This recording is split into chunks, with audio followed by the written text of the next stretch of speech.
Hi there, you chicken nuggets. It's me, Carl. Welcome to Grow TV. Welcome to Grow TV. Hosted by Carl. Where we have fun with our friends, talk about Jesus, and go over everything the Bible has to offer. Now once again, welcome to Grow TV. Hi there, kids. It's so good to see y'all. Isn't it just a wonderful day? Now, I spent all weekend studying for this week's episode. I just got so excited, I ran out of time. So I have one more video to study. Will you watch it with me? Awesome.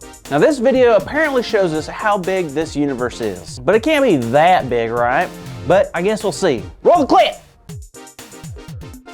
So that's Earth. And then the other planets. Not that big. There's a sun. But that's it, right? Wait, there's things bigger than a sun? No way. How is this possible? Well, I can tell you that my mind is officially blown. I wish there was just some other way for me to realize just how small we are. I wish. I guess I'll never realize how big the universe is and how small we are. It's too bad. I guess I should just be heading out. Wait a minute. Kids, can you excuse me one second while I panic? Thank you. What happened? Why am I so small? Why is everything so big? Why do I sound like a chipmunk? Oh no, this is awful. What's gonna happen to me? Am I gonna get smushed? Crushed? Polarized? This is so bad. Carl? Jada! Thank goodness you're here! I need your help! Why do you sound like a cartoon elf? I'm small, Jada! Huh? I'm small! I shrunk myself somehow! Oh, that's not good. How did that happen? I don't know! One second I was wishing I knew how small I truly was, and then bam! Here I am! Oh, well, that stinks. Would it help if I told you about our story today? I don't know, Jada! Hey, don't get short with me. I should be mad at you for that comment, but I'll let it slide. So what's the story about? Today, we will be telling the story of Job. It's pronounced job. I'm pretty sure it's Job. Hey, potato. Anyways, kids, Job is a man who lived a long time ago, long before Jesus came to earth. Now, what made Job so special is that he had many things: a family, land, friends, livestock, and on top of all of that, Job was a very righteous man. Righteous? It means someone who loved God and lived for God, always doing what's right. Now, even though Job was a righteous man, there was some that thought Job was only righteous because God had given him so much.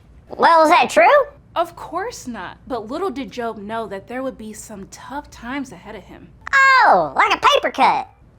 Not exactly. Like a bug in a cereal? Little bit more than that.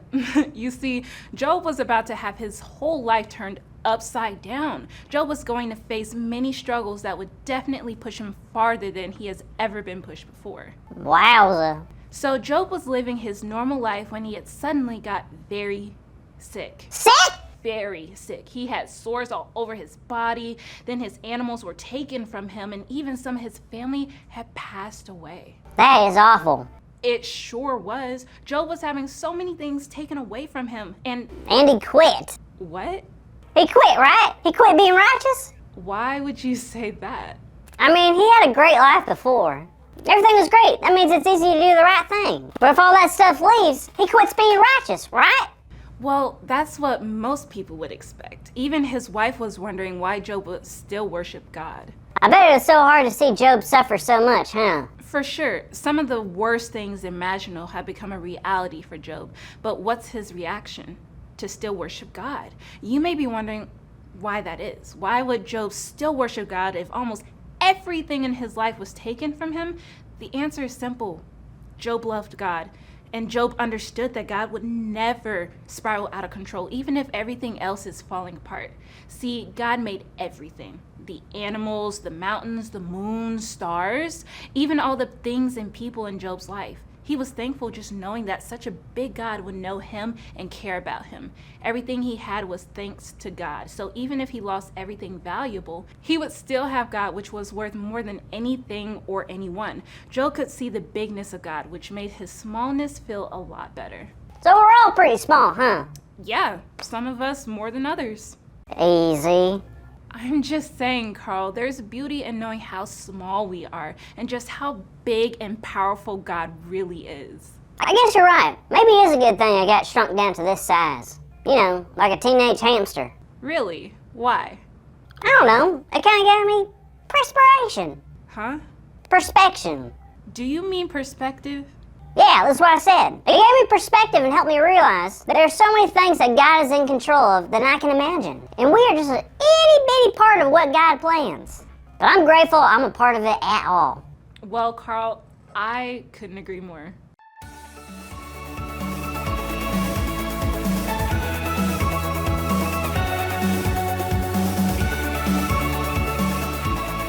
Hey kids, today's big idea is a big one. You ready to hear it? Our big idea is we are small, but God is big. Let's say it out loud on the count of 3. You ready? 1, 2, 3. We are small, but God is big. Great job, everybody. Now, I don't know about you, but I can't wait to hear what happens with Job. So make sure to tune in next week to Grow TV. That's right. See you next week, kids. Also, how are we going to fix this whole thing? I'm small. I don't know how to fix this.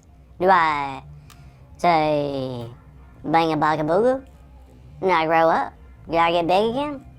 I don't know. I guess I'm just small forever. But that's cool, because then I can like ride in people's pockets. Never have to rely on public transportation again. Rely on friendship transportation. Pockets. Thank you for watching, and tune in next week for a new episode of